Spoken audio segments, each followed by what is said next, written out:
Hello good morning my dear friends, मी S K तुमच्यासाठी environment lecture घेऊन so आज आपल्याला कन्सेप्ट ऑफ इकोसिस्टम बद्दल जाणून घ्यायचं आहे. परिसंस्था म्हणजे काय नेमकं आणि त्याची उत्पत्ती कशी झाली आणि त्याचा इकोला कशा काय म्हणतात आणि सिस्टमला काय म्हणतात, आदिवासाची व्याख्या काय आहे आणि परिसंस्थेची संकल्पना काय, या अनेक गोष्टी आपण जाणून घेऊ. वैशिष्ट्य जाणून घेऊ, मूलभूत तत्वे जाणून घेऊ. सो तुम्ही माझ्यासोबत जुळून राहा. मी एस के. इथे आपण प्रत्येक गोष्ट एक्सप्लेन करणार आहोत. बारीक आहेत. म्हणजे सांगायचं झालं तर अगदी डिटेलमध्ये सांगणार आहोत आणि डोंट वरी. सो आपण तुषार गोडबोले सरांच्या पुस्तकामधून प्रत्येक गोष्ट आपण घेत आहोत. सो त्यातूनच आपण शिकवणार आहोत आणि तिथूनच आपण प्रत्येक गोष्ट सांगणार आहोत.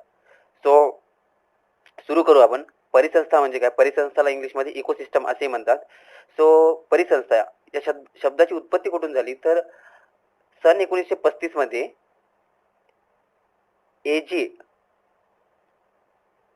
एजी टान्सले यांनी परिसंस्था ही संकल्पना सर्वप्रथम मांडली होती आणि इकोसिस्टम हा शब्द इको आणि सिस्टम या दोन शब्दापासून बनलेला आहे. या दोन्ही वेगवेगळ्या शब्दांना मिळून तो इकोसिस्टम बनला आहे. इको म्हणजे काय असते तर सेवा क्षेत्र म्हणजे निवास क्षेत्र आणि अधिवास. एक तर इकोला आपण अधिवास म्हणत असतो, जिथे आपण राहत असतो किंवा कोणताही प्राणी राहत असतो, त्याला इंग्लिशमध्ये त्याला हॅबिटॅट्स असे म्हणतात. सो इकोचा अर्थ जीवनाचे निवास क्षेत्र, अधिवास व सिस्टम याचा अर्थ व्यवस्था किंवा प्रणाली असा आहे. तर पर्यावरणातील प्राकृतिक व जैविक घटकांमुळे सजीवांच्या अधिवासाला किंवा वस्तीस्थानाला आकार प्राप्त होत असते. हे खरं आहे की पर्यावरणाचे जो काही प्राकृतिक व जैविक घटक असतात त्यामुळेच अधिवासाला किंवा वस्तीस्थानाला आकार प्राप्त होत असतो. अधिवासाची व्याख्या बघू आपण. Definition of the habitat. पर्यावरणातील जैविक व अजैविक घटकांच्या संयुक्त किंवा एकात्मिक परिपाक म्हणजे परिसंस्था होय. बघा परत एकदा वाचतो. पर्यावरणातील जैविक अजैविक घटकांच्या संयुक्त किंवा एकात्मिक परिपाक म्हणजे परिसंस्था. बघा जे काही जैविक घटक असतात किंवा अजैविक असतात, म्हणजे जैविक म्हणजे सजीव आणि अजैविक म्हणजे निर्जीव, या दोन्ही घटकांचा संयोग किंवा असं म्हणू शकतो एकात्मिक, एकामध्ये संयोग झालेला किंवा समावेश झालेला, या दोघांचा संयोग होऊन एक परिपाक तयार होत असतो. त्यालाच आपण परिसंस्था म्हणतो. परिपाक तयार होतो म्हणजे काय, ते हॅबिटेट तयार होतो आणि त्यालाच आपण परिसंस्था असे म्हणतात. सजीवांचे संकुलन व त्यांचे अधिवास यांचे संयुक्त स्वरूप म्हणजे परिस्थितिकीय व्यवस्था होय. बघा, सजीवांचे जे काही संकुलन असतात व त्याचे अधिवास असते, त्यांचे संयुक्त स्वरूप एका जागी जो नेचर होत असतो म्हणजेच त्यालाच आपण परिस्थितिकीय व्यवस्था म्हणतो. परिस्थितिकीय व्यवस्थाबद्दल आपण फारसं जाणून घेतलेलं आहे, ती काय असते, कसं असते. इकोलॉजी परिस्थितिकीय म्हणजे, सो त्याबद्दल आपण पूर्ण जाणून घेतलं आहे. इकोलॉजीचे कोणते प्रकार असतात, काय काय असतात. जर तुम्ही तो व्हिडिओ बघितला नसेल तर बघून घ्या प्लीज. तुम्हाला खरंच तो मदतगार होईल अनेक गोष्टीमध्ये. तुम्हाला जर इंग्लिशमध्ये हवा असेल तर इंग्लिशमध्ये पण तो कन्सेप्ट मी सांगू इच्छितो. A particular category of the physical system consisting of the organism and inorganism components in relatively stable equilibrium, often and various size and kind is known as the ecosystem. A.G. टॅन्सले हाच त्यांची व्याख्या करणारे, सर्वात आधी मांडणारे हेच होते, म्हणून व्याख्या त्यांनीच केली. सो परिसंस्थेची संकल्पना बघू, कारण की खूप महत्वाचं आहे. परिसंस्थेची संकल्पना काय असते नेमकं, त्यामध्ये घटक, सो त्यामध्ये कोणते घटकांचा समावेश होतो हे आपण जाणून घेऊ. परिसंस्थेची संकल्पना, the concept of the ecosystem. त्यामध्ये पहिला जाणून घ्यायचा भाग म्हणजे सजीव, ऑर्गॅनिझम. आपल्या सभोवतालील असलेल्या विविध वनस्पती व प्राणी यांना जीव किंवा सजीव असे आपण म्हणत असतो. आणि त्याच्यातच चेतना क्षमता म्हणजे सेन्सिटिव्हनेस, जर आपण टच केलं तर चेतना क्षमता, हालचाल, चयापचन, पुनरुत्पादन व वंश सातत्य इत्यादी लक्षणे आढळतात. सजीवांचे वनस्पती, प्राणी, सूक्ष्मजीव असे प्रकार पडतात. खरं आहे की आपण वनस्पतींना पण सजीवच म्हणत असतो, बाकी प्राण्यांना वगैरे आहे सूक्ष्मजीव, त्यामध्ये पण मोडतच असतात. या साऱ्या घटकांचा यामध्ये समूह होत असतो. दुसरा आहे जीवसंख्या समूह, पॉप्युलेशन. विशिष्ट वेळी व विशिष्ट स्थळी वास्तव्य करणाऱ्या एकाच प्रकारच्या जैविक समूहाला जीवसमूह किंवा जीवसंख्या असे म्हणतात. बघा हे सारे डेफिनेशन आहे, डेफिनेशन म्हणा किंवा व्याख्या म्हणा, हे सारे महत्वाचे आहे, तुम्हाला आठवण राहिले पाहिजे. सो विशिष्ट वेळी कोणत्याही स्थळी असो, विशिष्ट वेळी म्हणजे समजून घ्या की सध्याच्या काळात तुम्ही जिथे कुठे आहेत आणि विशिष्ट स्थळी तो एक विशिष्ट स्थळ पण झालेला आहे. सो तशा जागी जर तुम्ही जैविक समूह निर्माण करत असाल किंवा जीवन जगत असेल तर त्यालाच आपण जीवन समूह किंवा जीवसंख्या असे म्हणत असतो. अ, जैविक समुदाय काय असते? बायोटिक कम्युनिटी त्याला इंग्लिशमध्ये म्हणतात. द त्याच्यामध्ये एक जणांचं मत पण जाणून घेऊ आपण. त्यांचं नाव आहे मॅकनॉटन वोल्फन. त्यांचं एक मत आहे की जैविक समुदाय म्हणजे क्षेत्र क्षेत्र व काळ यांच्या संदर्भात समान परिस्थितीकीय कार्य करणाऱ्या जीवसंख्यांचे समूह. समान कार्य आता सोप्यात सांगायचं झालं तर बायोटिक गोष्ट असतात जे की जैविक असतात.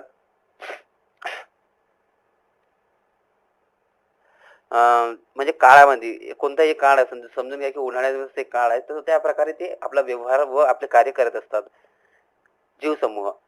मग त्यामध्ये मोडणारे अनेक असतात. आपण जीवसंहिता हे महत्व बायोम म्हणजे काय असते तर जीवसंहिता म्हणजे विविध जैविक समुदायांचे एकत्रित व मोठ्या क्षेत्रातील सामुदायिक अस्तित्व होय. त्यामध्ये मोडणारे अनेक घटक आहेत. विषुवृत्तीय, गवताळ, सहारा इत्यादी जीवसंहिता पृष्ठभाग. काहीतरी पृथ्वीवर असं काही विशिष्ट प्रकारचे काही विभाग असतात किंवा भाग असतात, त्यामध्ये फक्त त्या एक वेगळ्या प्रकारचं वातावरण किंवा एक असं विशिष्ट प्रकारचं वातावरण निर्माण असतो आणि त्यामध्ये काही प्रमाणात ही जीवसृष्टी सामावलेली असते. आय होप तुम्हाला कळालं असेल. सो परिसंस्थेची वैशिष्ट्य बघू. सो कॅरेक्टरिस्टिक ऑफ इकोसिस्टम्स त्यामध्ये 11 मुद्दे आहेत. त्या 11 मुद्दे जाणून घेऊ कशा प्रकारे आणि काय आहे. सो जर तुम्हाला हे आठवण असेल वैशिष्ट्य तर तुम्हाला बरंच काही आठवण राहील अशी माझी अपेक्षा आहे. डेफिनेशन आठवण ठेवा, कारण की जे आता आपण 3-4 डेफिनेशन बघितले, जीवसंख्या म्हणजे काय, जीवसमूह म्हणजे काय, जैविक समुदाय म्हणजे काय आणि जीवसंहिता म्हणजे काय, बायोम आणि बायोटिक कम्युनिटी आणि पॉप्युलेशन आणि ऑर्गॅनिझम. या 3-4 डेफिनेशन जर तुम्हाला आठवण असेल तर खूप छान होईल, कारण की त्या साऱ्या घटकांचं जर तुम्हाला नॉलेज असेल तर समोर जर एखादी वाक्य आलं किंवा काही आलं तर तुम्ही सुचवू शकतात की काय असेल नेमकं आन्सर आणि तुम्हाला विचार करण्यासाठी संधी पण मिळेल.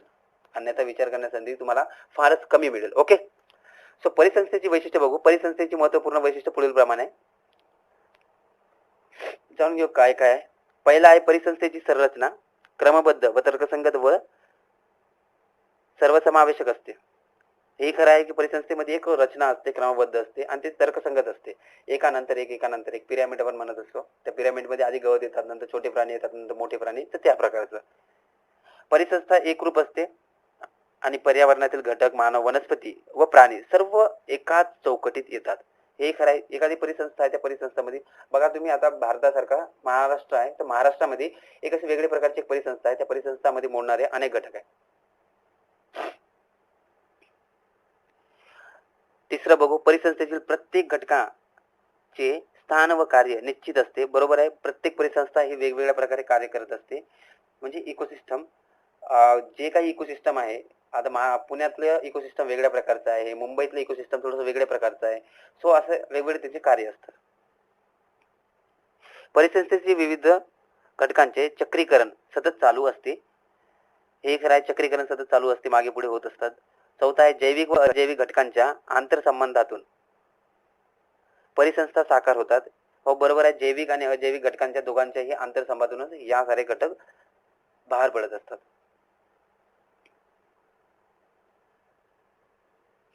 समोर बघू काय म्हणतात. त्यांच्यामुळे पोषक द्रव्य चक्रीकरण घडून येते आणि ऊर्जा प्रवाह निर्माण होतो. बरोबर आहे. ऊर्जा प्रवाह निर्माण होणारच, कारण की आंतरसंबंध झाल्यानंतर ऊर्जा एकमेकात, जर एखादी घटक एकमेकास आदळत असेल तर त्यामध्ये ऊर्जा बाहेर पडत असते आणि असंच काहीतरी घडत असते. 5. परिसंस्थेचे कार्य व ऊर्जा प्रवाह व पोषक द्रव्य चक्रीकरण यावरून अवलंबून असते. 6. परिसंस्थेची ऊर्जा प्रमाण व हे वनस्पती अर्थात उत्पादक घटकांकडून निश्चित केले जाते. हे खरं आहे. परिसंस्थेचे निश्चित संघटन असते आणि परिसंस्थेतील सर्व घटक नियोजनपूर्वक आपले कार्य करीत असतात. परिसंस्था जिवंत व शाश्वत, निरंतर, चिरंजीवी व चिरस्थायी स्वरूपाची असते. परिसंस्थेतील सजीव व सजीवांचे अस्तित्व पुढील पिढ्यांमध्ये अबाधित असते. यातून सजीवा संख्येत वाढ होते. 9वा पॉईंट आहे, परिसंस्थेचा अभ्यासात भौतिक व जैविक घटकाप्रमाणे कालसापेक्षता ही महत्त्वाची असते.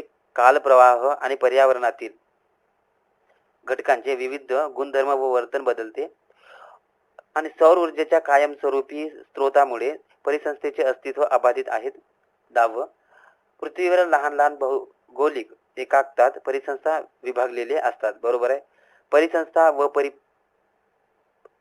परिपक्व परिसंस्थेच्या ताज्या पदार्थाचे प्रमाण कमी असते तर ऊर्जा संचयन कमी प्रमाणात होत असतो आणि कारण की ऊर्जा प्रवाह विविध मार्गाने जात असतो. खरं आहे, जो काही ताजा असतो किंवा नवीन असतो त्यामध्ये कमी प्रमाणात ऊर्जाची आवश्यकता असते. सो परिसंस्थेमधील मूलभूत तत्त्वे स्लाइड मागे गेलेली आहे, सॉरी, परंतु मी एक्सप्लेन करतो. परिसंस्थेचे कार्यात्मक अस्तित्व पुढील 3 मूलभूत तत्वांवरच आधारित आहे. पहिला आहे तो की परिसंस्थेची संरचना, स्ट्रक्चर ऑफ इकोसिस्टम. दुसरा आहे पोषक द्रव्यांचे चक्रीकरण आणि तिसरा आहे की ऊर्जा प्रवाह, एनर्जी फ्लो.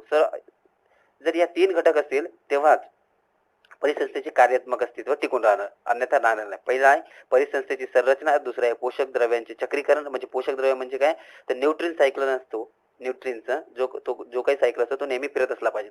ऊर्जा प्रवाह तर झालाच पाहिजे. परिसंस्थेची संरचना बघू, त्याची व्याख्या बघू. पहिले परिसंस्थेच्या संरचनेत प्राणी व वनस्पती यांच्यातील अन्योन्य संबंधामुळे परस्परावलंबन निर्माण होते. वनस्पती व प्राणी यांच्यातील वैशिष्ट्यपूर्ण संबंधात परिसंस्था संरचना असे म्हणतात. बघा, परत एकदा वास्तू जर कळलं नसेल तर परिसंस्था संरचनेत प्राणी व वनस्पती यांच्यातील अन्य संबंध परस्परावलंबन निर्माण होतो. पण खरं आहे, एखादी परिसंस्था आहे त्यामध्ये जर परस्परावलंबन नसेल तर तो परिसंस्था निर्माण होणार नाही. कोणत्याही इकोसिस्टम मध्ये परस्परावलंबन असतं, डिपेंडन्सी असतेच. वनस्पती व प्राणी यांच्यातील वैशिष्ट्यपूर्ण संबंधास परिसंस्था संरचना असे म्हणतात.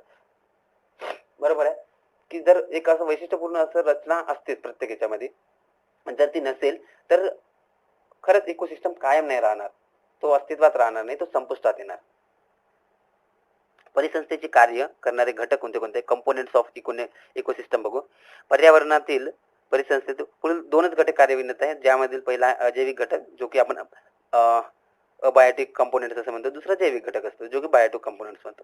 जसं अजैविक घटक मध्ये काय येतं, पर्यावरणातील अधिवास, भौतिक घटक व रासायनिक घटकांचा समावेश केला असतो याच्यामध्ये.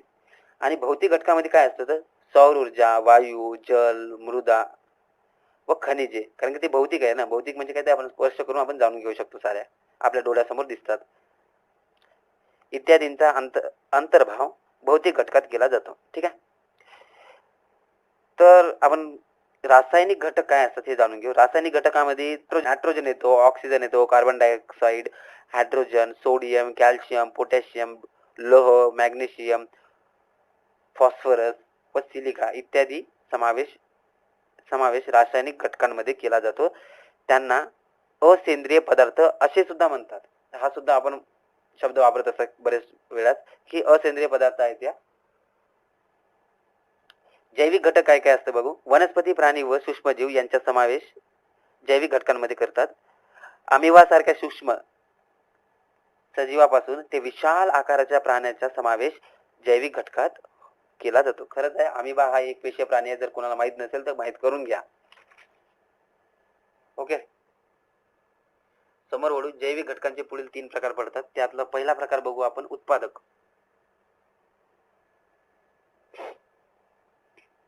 उत्पादकाची व्याख्या बघू आपण, काय असते नेमकं व्याख्या, कारण महत्वाचं आहे. जर आपल्याला व्याख्या आठवण असेल तर प्रत्येक गोष्ट आपल्याला सुचवायला किंवा परीक्षेमध्ये कोणताही प्रश्न चुकून विचारण्यात आला म्हणजे विचारलाच जाणार पर्यावरण बद्दल, परंतु एखादी प्रश्न विचारला झाला तर कोणाला नव्हता आपल्याला येतो, कारण की आपल्याला व्याख्या पाठ असते आणि व्याख्याच्या आधारावर आपण काही करू शकतो.